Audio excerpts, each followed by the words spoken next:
Bonjour à tous, aujourd'hui nous sommes en compagnie de Maître Baudonc pour parler d'assurance solte restendue et cancer. Alors Maître Baudonc, on entend souvent dire que les personnes atteintes d'un cancer du sein ne peuvent plus contracter de crédit hypothécaire pour acheter un bien immobilier, car la SR qu'on leur pose est impayable. Mais qu'en est-il ? Tout à fait, oui. En effet, donc ce mois d'octobre, donc qui est traditionnellement une période donc où on fait de nombreuses communications en matière de dépistage du cancer du sein et pour récolter des fonds pour la recherche scientifique, il est utile de faire le point donc, sur la situation en matière d'assurance solde restendue pour les personnes donc, atteintes de cancer ou qui ont présenté par le passé une pathologie cancéreuse. À noter d'ailleurs que ça ne s'applique pas que pour les personnes qui ont eu un cancer du sein, mais tout type de cancer, également des maladies chroniques, la sclérose en plaques par exemple, également pour certaines personnes porteuses de handicap.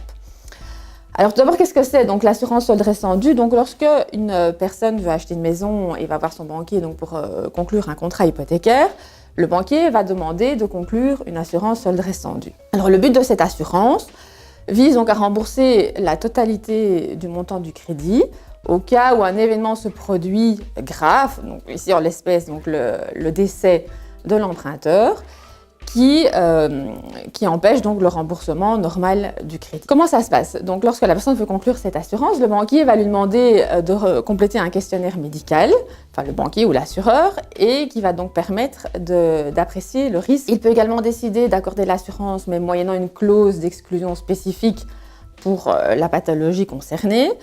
Et il peut également accorder l'assurance, mais moyennant une surprime.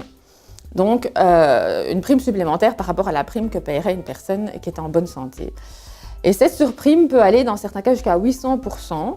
Par exemple, pour donner un exemple concret, donc, pour une personne de 35 ans qui voudrait emprunter un montant de 150 000 €, la différence entre une personne en bonne santé et une personne ayant ce genre d'affection peut aller jusqu'à une différence de prime de 10 000 €. Donc, c'est quand même financièrement conséquent. D'accord, merci. Et quelles sont alors les protections qui sont prévues par la loi ? Alors, la loi n'est pas parfaite, mais elle a quand même déjà mis en place un certain nombre de garde-fous. Notamment, donc la première chose, c'est que l'assureur doit justifier sa décision. Donc, lorsqu'il refuse l'assurance ou qu'il accorde l'assurance moyennant une surprime, il doit expliquer cela dans un langage clair, précis, compréhensible, pour que l'emprunteur comprenne en quoi son risque de santé a un impact sur sa prime. Il doit également bien expliquer dans la tarification quel est le montant qui correspond à la prime de base et quel est le montant qui correspond à la surprime. Alors, qu'est-ce que l'emprunteur peut faire donc, au cas où il se voit opposer un refus ou une surprime? Dans certains cas, donc, il peut s'adresser à un comité qui s'appelle le bureau de suivi de la tarification. Et il peut faire cela donc soit en cas de refus d'assurance, soit lorsque l'assureur veut lui appliquer une surprime de plus de 175%. C'est-à-dire en fait un supplément de 75% de prime. Et donc dans ce cas-là, le bureau de suivi va réexaminer le dossier, mais malheureusement, sa décision n'est pas contraignante, c'est-à-dire que même si le bureau de suivi remet un avis positif, l'assureur a quand même encore au final toujours le droit de refuser l'assurance. Par contre, quand l'assureur octroie l'assurance mais avec une surprime importante, il y a un mécanisme de solidarité qui a été mis en place par la loi et qui prévoit donc que la caisse de compensation peut intervenir lorsqu'il y a une surprime de au moins donc 125% et jusqu'à un maximum de 800%.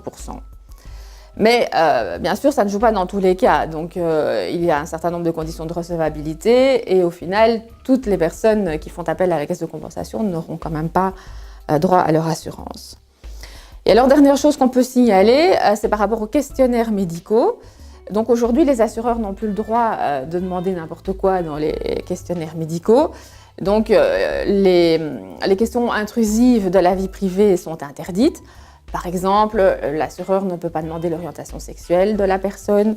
On ne peut pas poser des questions du genre de quoi vos parents sont morts ou des questions de type ouverte. Donc, est-ce qu'il y a toute autre circonstance que nous devrions savoir pour pouvoir apprécier la situation?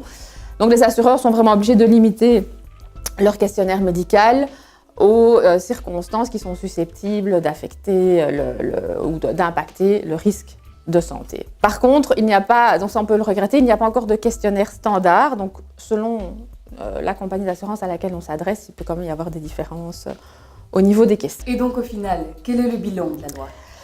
Ben écoutez, le bilan est quand même mitigé. Bon, c'est très bien que cette loi existe, mais elle pourrait quand même encore être améliorée, puisque au final, donc, je vous le disais, l'assureur a quand même toujours le droit de refuser d'octroyer une assurance. Et puis, donc, je vous explique aussi que le bureau de suivi peut être...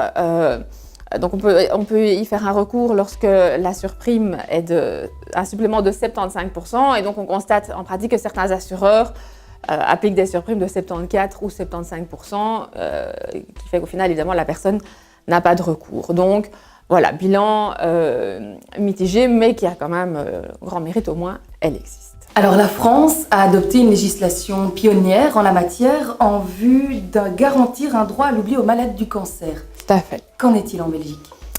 Alors en Belgique, malheureusement, le droit à l'oubli n'existe pas encore, mais une proposition de loi a été déposée en ce sens au mois de septembre, qui vise, donc si elle est adoptée, à reconnaître le droit à l'oubli aux patients qui ont souffert de pathologies cancéreuses ou d'autres maladies chroniques. Et donc cette loi, si elle est adoptée, permettra à ce que donc, les personnes qui ont été malades ne doivent plus déclarer leur maladie à l'assureur après une période de 10 ans qui suit la fin du protocole thérapeutique, ou pour les personnes qui ont été malades avant 18 ans, après une période de 5 ans. Donc on ne peut évidemment que se réjouir de ce genre de proposition et espérer que cela sera suivi d'effet. Merci Maître Baudonc. Avec plaisir, merci à vous.